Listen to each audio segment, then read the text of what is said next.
Nginibingelele ekhaya lamaphupho. Uma umusha la ekhaya sicela ukuthi ushaye u-subscribe ukuze ngokulandelayo ungaphuthelwa uma sifaka ividiyo.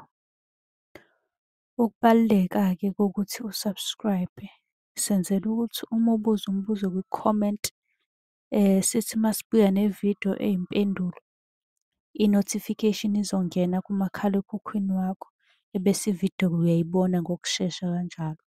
Kanti uma unga-subscribe-ile angeke uze ubone nhlobo ukuthi cha impendulo usuyitholile. Ngakho-ke uma unombuzo buza kwi-comment sizokwenzela ividiyo.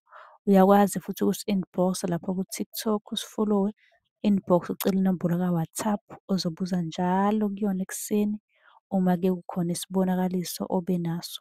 Nokubaluleka nje kokuthi-ke uwazi ukuthi ngabe lokho osuke ukuphuphile kubika ukuthini. Ake singene-ke kwelanamhlanje sikuchaze. Ukuphupha ushuthwa ngokushutha nje, ingabe ushuthwa ngefoni, ngabe ushuthwa ngekhamera, le khamera i-Canon any khamera, ngabe ushuthwa noma ngabe nani ngoba ngiyazi uzothi ukushuthwa bese kuba khona oqhamuka ethi, hawu mina bengishuthwa nge-iPhone, iPhone 15, hawu mina bengishuthwa ngekhamera, uyabo? So ubushuthwa noma ngabe yini le oshuthwa ngayo noma nge-T_V bekushutha ngayo. Umbuzo uthi-ke ngabe lokho kubika ukuthini uma uphupha ushuthwa? Sithembe ukuthi usilandelele yonke indaba ngoba ukwazi ukulalela ividiyo uze uyiqede.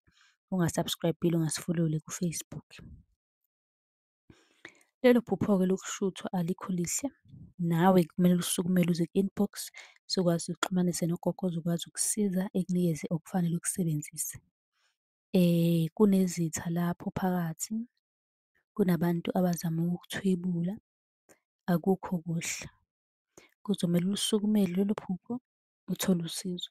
Kahle kahle lisuke libika ukuthi khona ozama ukukuthwebula, alikho lihle. Uma unombuzo ungeza kwi-comment sizokwazi ukuthi sikusize ngencazelo yalokho okubuzayo. Senze ividiyo siyiphoste kwakho ukuthi u-subscribe ukuze uma sesiphosta ingene ngokushesha i-notification nisale.